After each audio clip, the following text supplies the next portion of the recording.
Hi everyone, it's Jen again. I'm back from Otome Jam and working on the original Arcane Dice Wars again. It was a little bit of a transition just because it kind of coincided with my monthly cycle, so I don't want to get into too much information about it, but I think that it's important for us to acknowledge some biological realities. And one of the things that I found working pretty much my entire adult life in pretty, what would be the right word, self-driven kind of environments where I am very productive and I am a very conscientious worker and I am a very reliable worker, and I know how to manage my time in order to deliver long-term projects. But the one thing that has taken me a long time to be able to reconcile with is that during my monthly cycles, I just get wiped out. And it doesn't seem to matter what the state of my health is, what my age is, what my vitamin levels are, what my blood, composition levels of any particular metric are. I just get wiped out. I get headaches. I get tired. I get, I feel like I've been hit by a truck and I just want to crawl in bed for a few days.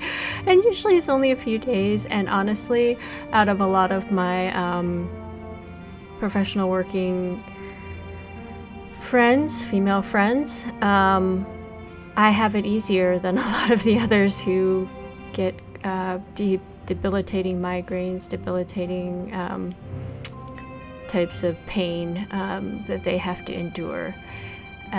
So this past week was another one of those monthly cycles for me. So I've just kind of made peace with it that this is going to be some days where I'm not going to be as productive. And it's always helpful to have something that I can do to, pass that time, because as I've said in some of my previous videos, I am happiest when I'm being productive, and I have gotten into such a routine with working on my projects that I honestly think that it probably gives me a little bit of anxiety not to work on it at least a little bit every day.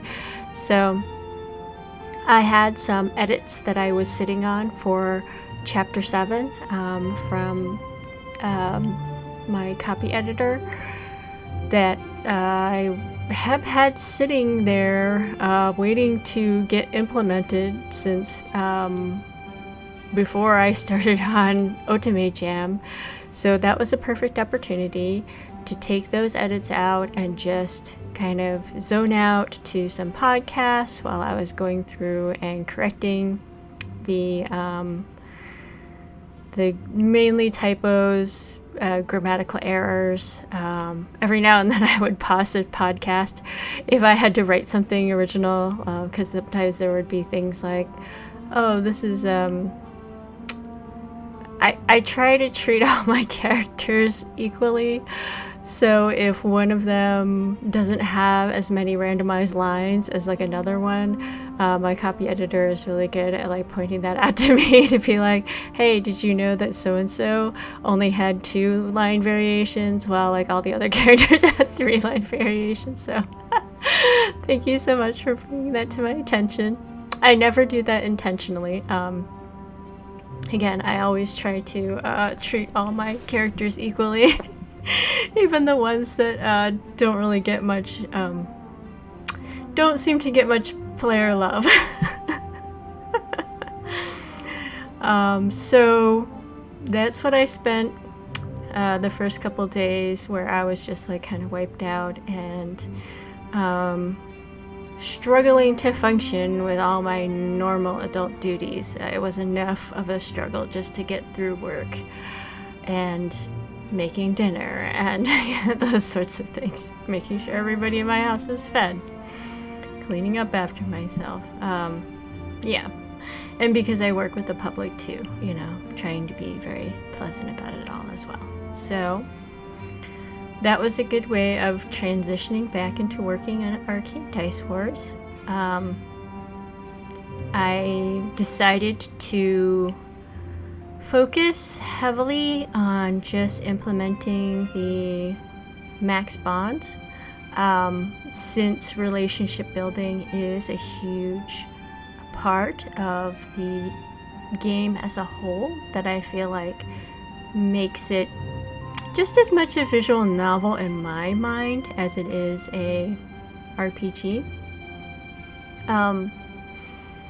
In Arcane Dice Wars, there's going to be an option to either go a friendship route or to go a romance route, and I want to treat each of these possibilities with equal respect, even if I think that they probably won't be pursued at the same rate. There's a couple like bad endings that are actually sprinkled in there that I don't know that anybody's actually like uncovered other than my copy editor. Like there's this one option before one of the wars in, oh gosh, now I can't remember if it's chapter 5 when you're getting ready to defend Brookhaven, where your assistant basically says, or should I say the player's assistant basically asks them like, oh wow, like we never even really asked you if you wanted to oppose the crown. Like, do you want to even side with us in this war to defend the city against Her Majesty? And you have the option at that point to be like, actually, I just don't want to fight the queen. I want to go to the castle. I didn't need rescuing. And I don't know that anybody's actually picked that option, but it leads to a whole, like, you know, little side version of the game where you, or I should say the player, where the player turns themselves in, and there's a couple different conclusions to that. So I don't really know why sometimes I put those in there, because I'm like, I don't think anybody's gonna play this.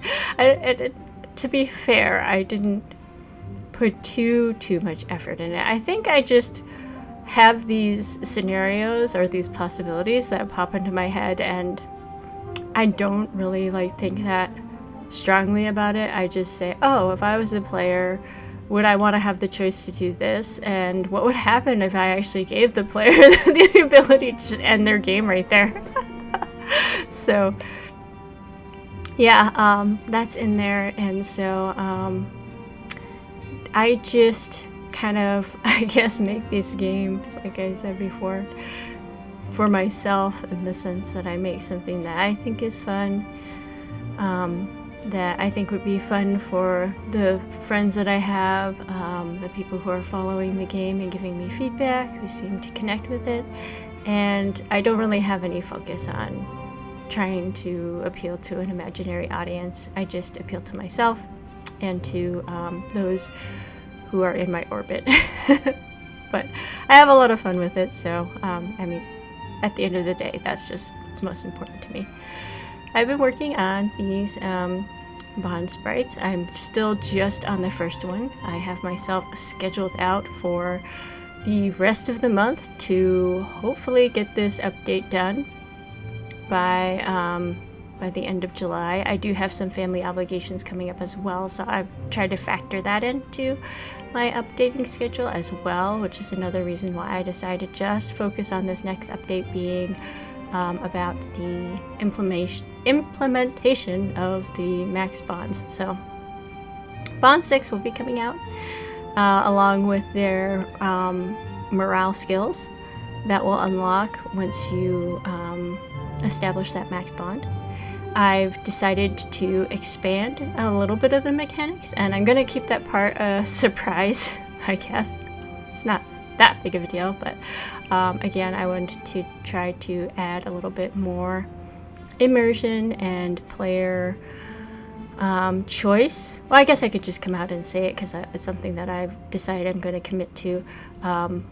Originally, in the original version of this game, when you establish the romance and friendship bonds, the characters invite you to meet them in a different area because this oath that you're making to them is very sacred, and so it seems a bit I don't know, odd, I guess, to have it in like the tavern where you would normally just have like a casual conversation and your regular like bonding conversations up until this point. So one of the issues that occurred in the original version was that because you can have those randomized, I shouldn't say random, but you can have those quips that can happen at almost any point in the story, just depending on how the player is running into them and triggering them.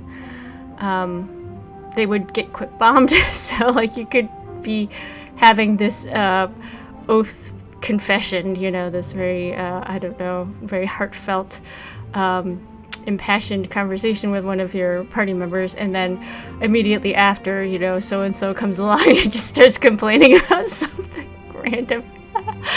So I could have them share like the same condition check and make sure that you'd have to at least re-enter that area before you can just get quick bombed like that. But I decided to make it a little bit more special by having some special locations unlocked just for the confession scenes and the friendship oath scenes. So we will do that. I also realized that I probably could just have like one scene or one location and say, okay, well, everybody makes their confession in this one spot. This is the confession spot. But it did seem fitting for all the characters, because all the characters have different types of spots that they would feel more aligned to. But it also didn't feel right to just have that spot determined by the NPC or by the game. I wanted, because the player has invested a lot of time and resources in creating the reagents for making these bonding items, I thought it would be better to give the player the agency to choose where to make the proposal, since I am giving them kind of the initiative in this version of the game to make all those first moves and kind of like plan out how they want to propose or to make their like blood oaths too. It's not a blood oath, but I guess that's the closest thing I can compare it to right now. So I will have some variant in the dialogue to reflect the location as well, as to how much it aligns with the character going into it. So that's another reason why I decided to just make this an independent update, is because I will have all these new sprites to make, and we have 6 different characters, as well as the morale skill art for Basil and Bailiff I still have to make, and I do have to implement all their morale skills and test those. So I think that's enough. I think that's enough for one update, just given that I want to have the conversations like pretty fleshed out. And then update Mission 8 will have a decent amount of new content in it as well, so I'll be able to just focus on this story kind of moving into the new arc, where it introduces like the new faction after the events of what happened in Chapter 7. So, a bunch of exciting stuff. I'm really happy to just jump right into it. And I had a blast with Otome Jam. But yeah, I pretty much just have the rest of my year committed to finishing this game. I don't think that I will probably finish it by the end of the year, just given how long endings take me. I want to make sure that the endings have a satisfactory conclusion, and it's just really hard to rush those. So even if I continue at the pace of updating like a chapter a month, I can't see it taking... I can't imagine being able to do the endings in 2 months time span. I have decided to like pare back a little bit of the number of endings that originally was intended, because I did get a lot of endings done in Gacha Date that I don't feel like I need to necessarily be redundant with those. But we'll see. I'm still always revising my my original kind of like concept document for this project to make improvements to it as I see fit, because I just find that when I'm making these things, I can never really just stick to a plan 100% of the time. And I honestly think it's better that way, because a lot of times I just don't really know until I get into it to see what works and what doesn't work, and how the characters are developing, and where I might have a sudden epiphany to implement something that I really feel adds a lot of value to the project, which happened a lot in Gacha Date as well. So that's where I'm at, and I hope everybody had a good 4th of July holiday, has a good weekend.